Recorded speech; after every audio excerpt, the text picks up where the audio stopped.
Quitting weed didn't fix my life. It actually exposed a lot of the things that I was avoiding. When I talk about coming back online, a lot of people think it just means quitting weed. But the truth is, this has been a much longer journey than that.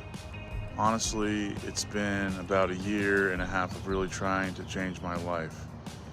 But if I zoom out, it's probably been closer to 5 years of things slowly building up. It all started before COVID. I remember having this weird shortness of breath sometimes. Nothing dramatic, but enough that it made me anxious. Then COVID hit and suddenly everybody's talking about lungs and pre-existing conditions. And if you're already someone who tends to worry about your health, that stuff gets in your head. And around that same time, I started having really bad stomach issues.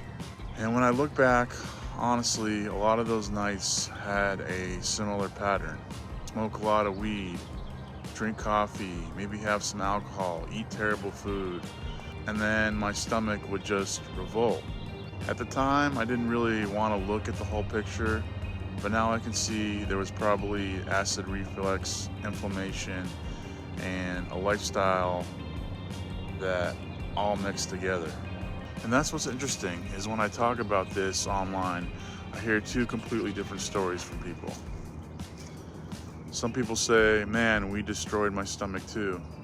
And other people say, weed is the only thing that actually helps my nausea. And honestly, I think both can be very true.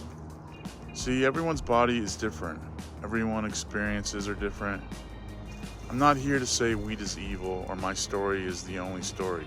Some people even tell me, just grow your own weed. But the reality is a lot of people don't have the time, the money, or the space to grow their own weed, especially when you're living in cities. So they do what's convenient. They go to a weed shop on the corner, and that's just really the reality for a lot of people. But for me personally, I had to be honest with myself. I wasn't a high-functioning stoner. It held me back.